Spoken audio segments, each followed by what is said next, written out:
Hey YouTube, how's it going? Today I'm going to show you how to do a comb over on top with a zero fade on the side. He's not going to get a hard part or anything, as you can see. It used to be, but this is a back to school haircut and he just wants it low maintenance, something he can either throw some gel in or if he's not feeling it, he doesn't have to. Now I'm going to start the cut with a metal number 1.5 detachable blade, and I'm going to take this straight up.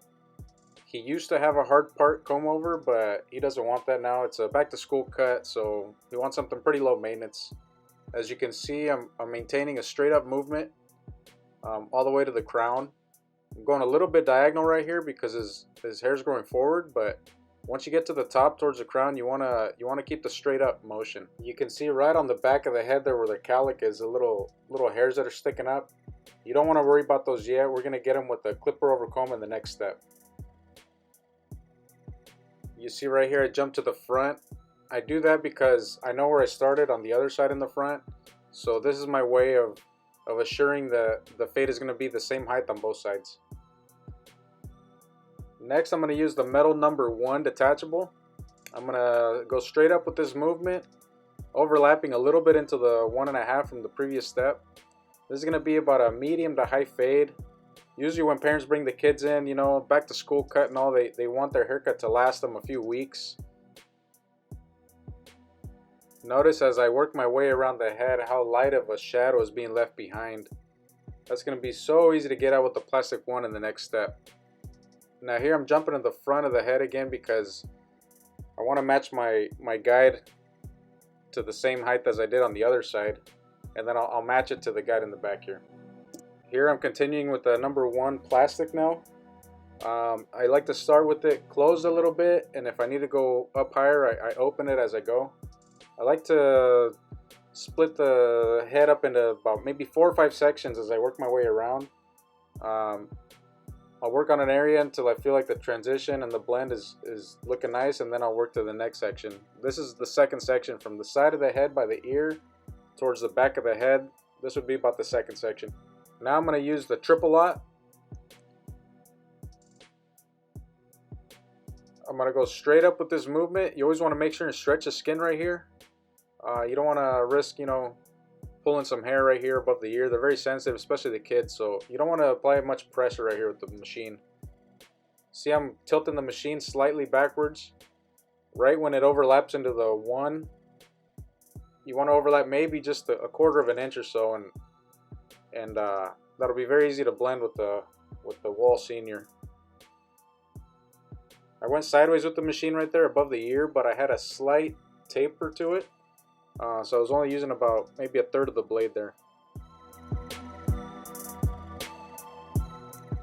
I don't want to skip over any important parts here, but I'm going to speed up the video just a little bit for time purposes.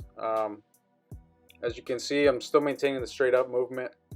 Same thing I did on the other side.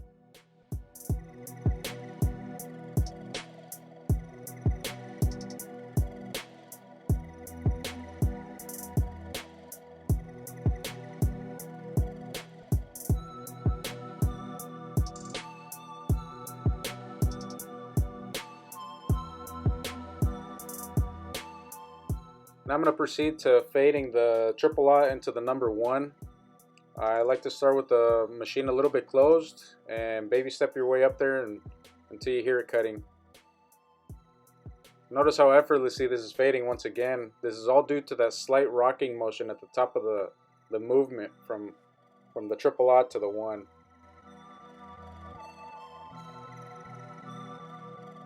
Notice how I'm applying very little pressure. These kids' skin's pretty sensitive, and he's not really getting red or anything. That's due to the fact that you're constantly moving your guideline all the way around the head. If you make a hard line with the T outliners to begin the cut, you're constantly rubbing over the same area over and over and over again, and that's why sometimes the guys walk out of the shop with their head pretty red all around. This keeps the customer very comfortable, and it makes you work really effortlessly when you're trying to blend these transitions into one another. Now moving on to the T outliner, and this is the very last step here in the actual fade part. Not applying very much pressure, just getting all these little fuzzies around his ear and towards the bottom of the neck here.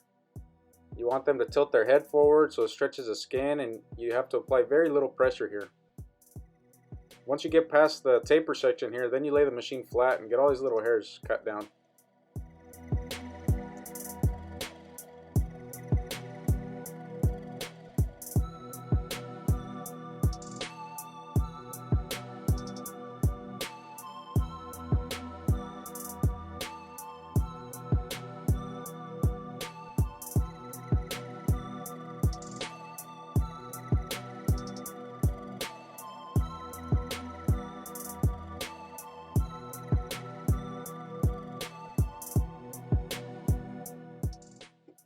Alright, now we're moving on to the top here. Now you definitely want to saturate the hair, see where the hair is going here with the cowlick. I'm going to do some clipper over comb. We established we're going to leave it about finger length on top because he wants his haircut to last him a good while. He used to have a hard part comb over, and it was a little on the longer side from the previous cut, so we're going to give it a good reset here. You see what's hanging over there. I'm maintaining a straight up angle with the flat top comb, and I'm pulling all the hair towards the perimeter. Anything that hangs over the perimeter, I'm cutting it. Remember I said I like to break the sections up into about quarters, so this is about the first section here from the back to the side of the head. Once I get that transition looking nice, then I'm moving over to the front of the hair here and have my, I guess, traveling guideline working towards the back to the previous section here. This is an important step in order to establish a guide here towards the top, because in the next step when we use the shears and the comb on the top here, you're going to match the guide from the top to this section where we're using the clipper over comb here.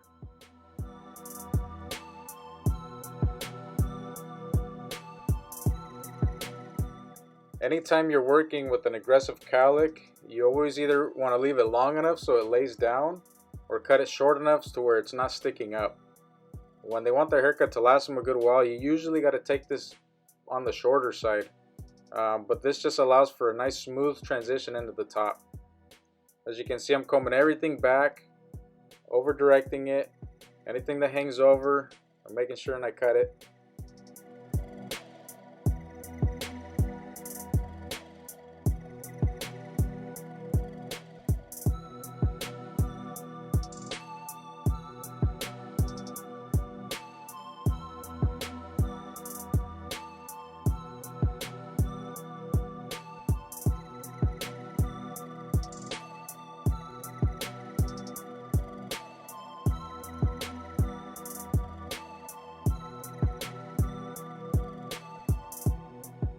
Before I move on to the scissors and comb on top, I want to make sure and get this blend right here. There's very little touch-up work here. Now that I got most of the bulk off of the sides with the clipper over comb, you see a little bit of little shadows there. So I'm mostly using the #1 plastic opened all the way, and just kind of maintaining a straight up motion and just touching these little shadows up on the sides.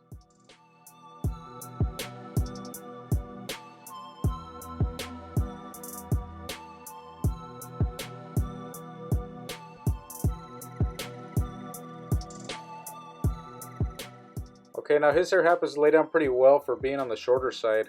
We established we're going to leave it at finger length, and we're going to break the top up into 5 sections, 5 rows basically, starting at the front, working all the way back. First, I like to establish the bangs, that way I ensure that those are nice and even. So I'm cutting those as you can see here right now. And then I'm going to start in the middle section, in the middle, right at the top of the head here, working all the way straight back. And then it's going to be 5 rows from there over. It'll be 2 and 3 to the side, and then 2 and 3 to the other side. Look at my comb work, how tight it is. That's how you assure that the hair is being cut evenly on top. You can see my left hand is coming right behind the comb here, and I'm kind of pinching the hair and pulling it up. That's to assure that it's nice and tight. Okay, I'm moving on to the second strip on the left side now. And you can see behind my comb, you can see a little bit from the previous guide. There's like a traveling guideline here.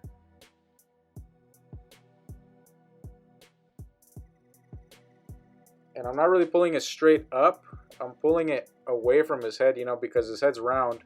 And you want to make sure that the hair is cut even to the hair next to it. It doesn't necessarily have to be the same length like I've said before, but it has to be even to what's next to it, so you don't have any random high or low spots. Now this is the third strip on the left side, and what I'm doing here is I'm matching my guide from the top to the guide that I established with the clipper over comb on the side. There's a very slight edge on the hair here, so I'm just rounding it off to the length on the sides here. Okay, now I'm jumping to the right side on the second strip on the right side here, and I'm working all the way back. Feel free to slow the video down when necessary and really understand what I'm trying to do here. You can see the guideline from the middle strip here.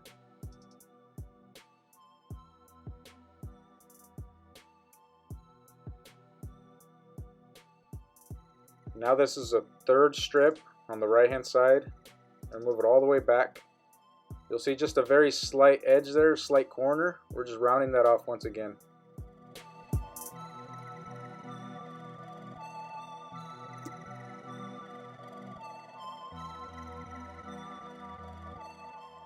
You see that little shadow on the corner of the hairline there? There's only so much you can pick up with your fingers here, so what I'm doing is I'm using the scissors and comb here to pick this up here on the corner and just ever so slightly blend any shadows that I might see.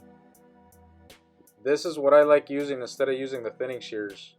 If you master this technique down, you won't need to use any other scissors.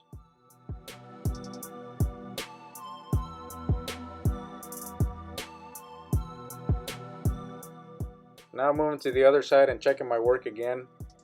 You see how I'm brushing all the hair opposite the way it's growing? I'm doing that because I want to expose any hair that might have been left behind. And this is just very light touch-up work. I didn't get the right angle here from the front, but just ever so slightly trimming up any loose hairs that might have been left behind on the front there. Now with this type of hairstyle, he can either comb it over, and if he doesn't want to use any gel, he can just let it go straight forward and it's still going to look nice and even on the front. He doesn't like to get a hard lineup. All I'm doing here is just trimming up the little fuzzies that the kids have sometimes. See on the left side there, you can see the little fuzzy hairs there. So I like to use the machine about halfway open and just give it a slight flick right there at the top of the movement.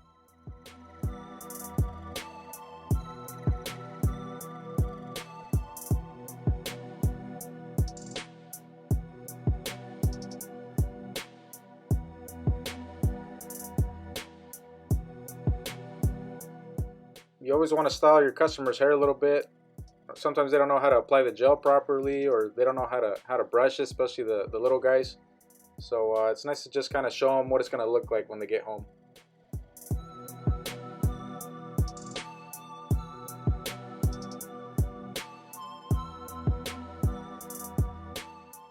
Okay, there you have it, YouTube. That's the finished product. What do you guys think? You know, these haircuts are very easy once you get these movements down with the process that I use. This haircut, I knocked it out in about 28 minutes real time, and that's adjusting the cameras and making sure I'm getting the right angle and everything. You should always strive to get about 3 haircuts an hour, so you'd be averaging about 20 minutes a pop. You know, with these steps here, it makes you very efficient, and you don't have to work very hard. Think about, you know, you're doing these haircuts, you know, for years and years on end. If you can save, you know, 5-10 minutes off of every haircut, think about how much more money it's going to put in your pocket. If you think about it that way, then you'll definitely be looking at every minute where you can shave some time off of these cuts. If you find the information I'm putting out there useful, please don't hesitate to hit the subscribe and the like button, and smash the notification bell so you know every time I post a new video. It's very motivating when I see the channel growing, and it makes me want to put out more and more content. So please, support the cause, and I'll make sure and put some more stuff out there shortly. Peace.